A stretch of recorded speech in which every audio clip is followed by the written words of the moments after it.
ರಾಜ್ಯದಲ್ಲಿ ನ್ಯೂಸ್ 18 ವರದಿಯ ಸಂಚಲನ ಇದೆ. ಸಚಿವರಿಗೆ ಹನಿ ಟ್ರ್ಯಾಪ್ ಯತ್ನದ ಬಗ್ಗೆ ಮೊದಲು ಸುದ್ದಿ ಮಾಡಿದ್ದೆ ನ್ಯೂಸ್ 18 ಕನ್ನಡ. ಅದಾದ್ಮೇಲೆ ಸದನದ ಒಳಗೂ ಹೊರಗೂ ತೀವ್ರ ರೀತಿಯಲ್ಲಿ ಇದ್ರ ಬಗ್ಗೆ ಚರ್ಚೆ ಆಗ್ತಿದೆ. ತನಿಖೆ ಆಗಬೇಕು ಸೂಕ್ತ ರೀತಿಯಲ್ಲಿ, ಸಿಬಿಐ ತನಿಖೆ ಮಾಡಿಸಿ ಅಂತ ಹೇಳಿ ವಿಪಕ್ಷದವರು ಪಟ್ಟನ್ನ ಹಿಡಿದಿದ್ದಾರೆ. ಆದ್ರೆ ಈ ಹಿಂದಿನ ಕಹಾನಿ ಏನಿದೆ? ಸಚಿವ ಕೆಎನ್ ರಾಜಣ್ಣಗೆ ಹನಿ ಟ್ರ್ಯಾಪ್ ಮಾಡುವಂತ ಯತ್ನ ಯಾವಾಗಿಂದ ನಡೀತು, ಹೇಗೆ ನಡೀತು, ಈ ಬಗ್ಗೆ ಎಕ್ಸ್ಕ್ಲೂಸಿವ್ ಆಗಿ ಡೀಟೇಲ್ಸ್ ನ್ಯೂಸ್ 18 ಕನ್ನಡಕ್ಕೆ ಲಭ್ಯವಾಗಿದೆ. ಹನಿ ಟ್ರ್ಯಾಪ್ ಟೀಮ್ನ ಪ್ರಯತ್ನ ಹೇಗಿತ್ತು ಗೊತ್ತಾ? ಒಂದಲ್ಲ ಎರಡಲ್ಲ ಮೂರು ಬಾರಿ ಪ್ರಯತ್ನಗಳನ್ನ ಮಾಡಲಾಗಿದೆ. ನ್ಯೂಸ್ 18ನ ಮತ್ತೊಂದು ಎಕ್ಸ್ಕ್ಲೂಸಿವ್ ಸುದ್ದಿ ಇದು. ವಕೀಲೆ ಅಂತ ಹೇಳಿಕೊಂಡು ಒಬ್ರು ಮಹಿಳೆ ಬರ್ತಾರೆ. ತುಮಕೂರು ಮನೆ ಹಾಗೇನೆ ಮಧುಗಿರಿ ಮನೆಗೂ ಕೂಡ ಆಕೆ ಬಂದಿದ್ಲು. ತನಗೇನೋ ಸಮಸ್ಯೆ ಆಗಿದೆ, ಅಹವಾಲನ್ನ ಕೊಡಬೇಕು, ನನ್ನ ಸಮಸ್ಯೆ ಬಗೆಹರಿಸ್ಕೊಡಿ ಅಂತ ಹೇಳಿ ಆ ನೆಪದಲ್ಲಿ ಸಚಿವರ ಭೇಟಿಗೆ ಆಕೆ ಪದೇ ಪದೇ ಪ್ರಯತ್ನವನ್ನ ಪಟ್ಟಿದ್ದಾಳೆ. ಬೆಂಗಳೂರಿನ ನಿವಾಸಕ್ಕೂ ಕೂಡ ಆ ಮಹಿಳೆ ಆಗಮಿಸಿದ್ದಾಳೆ. ಪರ್ಸನಲ್ ಆಗಿ ನಾನೊಂದಿಷ್ಟು ಭೇಟಿ ಮಾಡಬೇಕು, ಮಾತುಕತೆ ಮಾಡಬೇಕು ಅಂತ ಹೇಳಿ ಆ ಮಹಿಳೆ ಮನವಿಯನ್ನ ಮಾಡಿದ್ದಾಳೆ. ಈಕೆ ಪದೇ ಪದೇ ಎಲ್ಲಿ ಹೋದ್ರು ಬರೋದು ನೋಡಿ. ಏನ್ ಸಮಸ್ಯೆ ಇದೆ ಹಾಗಾದ್ರೆ? ಅನುಮಾನ ಬಂದಿದೆ ಮಹಿಳೆ ಬಗ್ಗೆನೆ ಕೆಎನ್ ರಾಜಣ್ಣ ಅವ್ರಿಗೆ. ಅನುಮಾನ ಬಂದಂತ ಹಿನ್ನೆಲೆಯಲ್ಲಿ ಆ ಮಹಿಳೆಯ ಮಾಹಿತಿ ಕಲೆ ಹಾಕೋದಕ್ಕೆ ಸೂಚನೆಯನ್ನ ಕೊಡ್ತಾರೆ ತಮ್ಮವರಿಗೆ. ಈ ವೇಳೆ ಮಹಿಳೆ ಒಂದು ಷಡ್ಯಂತ್ರವನ್ನ ಮಾಡಿದ್ದಾಳೆ ಟೀಮ್ ಜೊತೆ ಸೇರ್ಕೊಂಡು ಅಂತ ಹೇಳಿ ರಾಜಣ್ಣ ಅವರಿಗೆ ಮಾಹಿತಿ ಸಿಗುತ್ತೆ. ಆಕೆ ಮತ್ತೊಂದ್ಸತಿ ಭೇಟಿ ಮಾಡಕ್ ಬಂದಂತ ಸಂದರ್ಭದಲ್ಲಿ ಆ ಮಹಿಳೆಗೆ ಕಪಾಳ ಮೋಕ್ಷವನ್ನ ಮಾಡಿ ಬುದ್ಧಿಯನ್ನ ಹೇಳಿದ್ರಂತೆ ಸಚಿವ ಕೆಎನ್ ರಾಜಣ್ಣ. ಈ ಬಗ್ಗೆ ಎಕ್ಸ್ಕ್ಲೂಸಿವ್ ವರದಿಯನ್ನ ನ್ಯೂಸ್ 18ನಲ್ಲಿ ಪ್ರಸಾರ ಮಾಡಲಾಗಿತ್ತು. ಈ ಬಗ್ಗೆನೂ ಕೂಡ ವಿಧಾನಸಭೆಯಲ್ಲಿ ಪ್ರತಿಧ್ವನಿಸಿದೆ.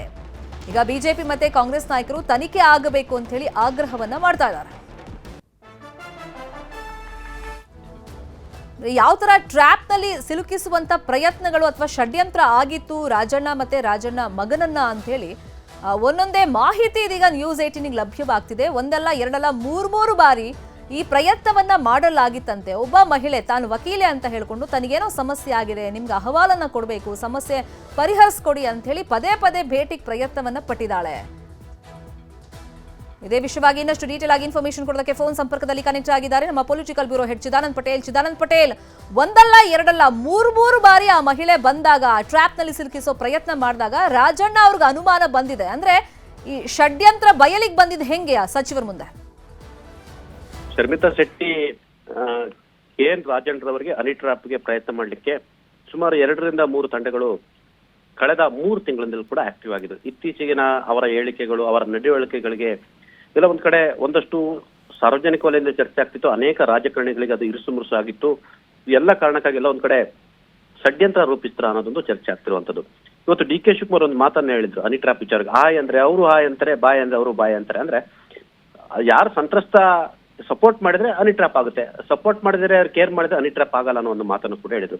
ಈ ಎಲ್ಲ ಬೆಳವಣಿಗೆ ನಡುವೆ ರಾಜಣ್ಣರವರಿಗೆ ಅವರ ಚಾಮರಾಜಪೇಟೆ ಅಪೆಕ್ಸ್ ಬ್ಯಾಂಕ್ ಕಚೇರಿ ಮತ್ತು ಗೆಸ್ಟ್ ಹೌಸ್ ನಲ್ಲಿ ಒಂದು ಮೊದಲ ಅಟೆಂಪ್ಟ್ ಆಗಿರುವಂಥದ್ದು, ನಂತರ ಅವರ ನಿವಾಸದಲ್ಲಿ ಅಟೆಂಪ್ಟ್ ಆಗಿರ್ತಕ್ಕಂಥದ್ದು, ವಿಧಾನಸೌಧ ಕಚೇರಿ ಕೂಡ ಬಂದಿರತಕ್ಕಂಥದ್ದು, ವಕೀಲೆ ಎಂದು ಹೇಳಿಕೊಂಡು ಬಂದಂತ ಮಹಿಳೆಯೊಬ್ರು ಸಹಾಯ ಕೇಳಿಕೊಂಡು ಬಂದಿರತಕ್ಕಂಥದ್ದು. ಆರಂಭದಲ್ಲಿ ರಾಜಣ್ಣ ಕೂಡ ಎಲ್ಲ ಒಂದ್ ಕಡೆ ಅವರ ಜೊತೆ ಒಂದು ಉತ್ತಮ ರೀತಿ ಮಾತುಕತೆಯನ್ನು ನಡೆಸಿರುವಂತದ್ದು. ನಂತರ ಅನುಮಾನ ಬಂದಿರತಕ್ಕಂಥದ್ದು. 3ನೇ ಬಾರಿಗೆ ಸಂಪೂರ್ಣವಾಗಿ ಅನುಮಾನ ಬಂದ ಬಳಿಕ ಆ ಮಹಿಳೆಯನ್ನ ಕೂಡಿ ಹಾಕಿ ಕಪಾಳ ಮೋಕ್ಷ ಮಾಡಿರುವಂಥದ್ದು. ಆ ಸಂದರ್ಭದಲ್ಲಿ ಆ ಮಹಿಳೆ ಒಂದಷ್ಟು ಆರೋಪವನ್ನು ಮಾಡಿರುವಂಥದ್ದು. ಇದು ನಾನು ಆತರ ಮಾಡ್ಲಿಕ್ಕೆ ಬಂದಿಲ್ಲ, ಬೇರೆ ಯಾರೋ ಇದಕ್ಕೆ ಇದ್ದಾರೆ ಅಂತ ಹೇಳಿ ಆರೋಪವನ್ನು ಮಾಡಿರುವಂಥದ್ದು.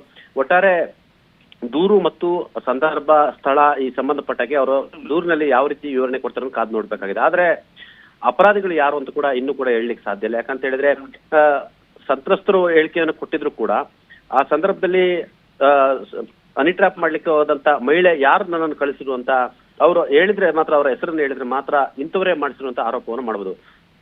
ಸದ್ಯ ರಾಜಣ್ಣರವರು ಹನಿ ಟ್ರ್ಯಾಪ್ ಮಾಡಿರೋ ಬಗ್ಗೆ ಬಹಿರಂಗ ಹೇಳಿಕೆ ಕೊಟ್ಟಿರುವಂತದ್ದು, ಇನ್ನೂ ಕೂಡ ದೂರನ್ನು ಕೊಟ್ಟಿಲ್ಲ. 3 ಬಾರಿ ಯತ್ನ ಆಗಿರ್ತಕ್ಕಂಥದ್ದು ಮತ್ತು ವಕೀಲೆ ಎಂದು ಹೇಳಿಕೊಂಡು ಹನಿ ಟ್ರ್ಯಾಪ್ ಅನ್ನು ಮಾಡ್ಲಿಕ್ಕೆ ಪ್ರಯತ್ನ ಮಾಡಿರ್ತಕ್ಕಂಥದ್ದು.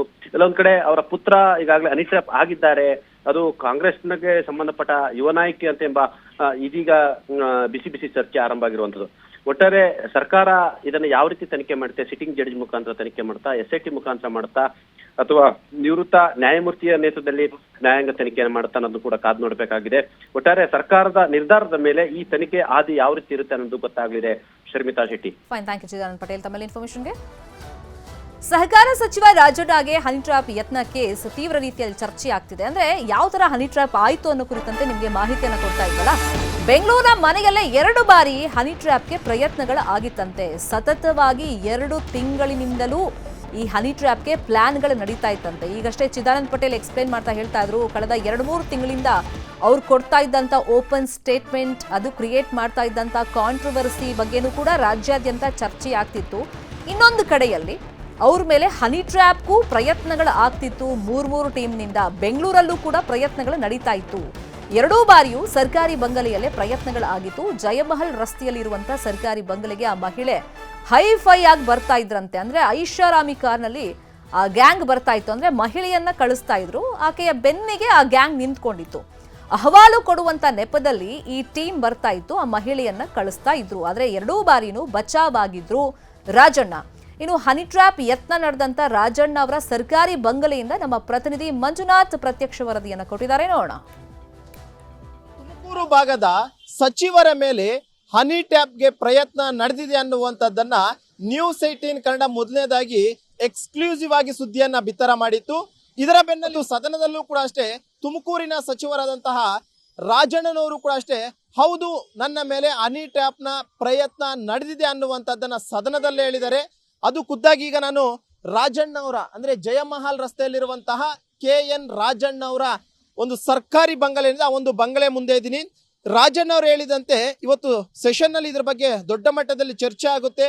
ಈಗಿರುವಂತಹ ಮಾಹಿತಿ ಏನು ಅಂತಂದ್ರೆ, ರಾಜಣ್ಣವರ ಈ ಜಯಮಹಲ್ ರಸ್ತೆಯಲ್ಲಿರುವಂತಹ ಸರ್ಕಾರಿ ಬಂಗಲೆ ಏನಿದೆ, ಇದೇ ಒಂದು ಬಂಗಲೆಯಲ್ಲಿ 2 ಬಾರಿ ಹನಿ ಟ್ರ್ಯಾಪ್ನ ಪ್ರಯತ್ನ ನಡೆದಿದೆ ಅನ್ನುವಂಥದ್ರ ಬಗ್ಗೆ ಮಾಹಿತಿ ಇರುವಂತಹದ್ದು. ಸದ್ಯಕ್ಕೆ ನೀವು ನೋಡ್ತಾ ಇದ್ದೀರಾ, ಇದೇ ಒಂದು ಬಂಗಲೆ ಏನಿದೆ ಇದು ಸರ್ಕಾರಿ ಬಂಗಲೆ. KL ರಾಜಣ್ಣ ಸಹಕಾರ ಸಚಿವರು, ಕರ್ನಾಟಕ ಸರ್ಕಾರ ಅಂತ ಅವ್ರಿಗೆ ಪ್ರೊವೈಡ್ ಮಾಡಿರುವಂತಹದ್ದು. ಈ ಒಂದು ಬಂಗಲೆಯಲ್ಲಿ 2 ಬಾರಿ ಒಂದು ಪ್ರಯತ್ನಗಳು ಕೂಡ ನಡೆದಿದೆ ಅನ್ನುವಂಥದ್ರ ಬಗ್ಗೆ ಮಾಹಿತಿ ಇದೆ.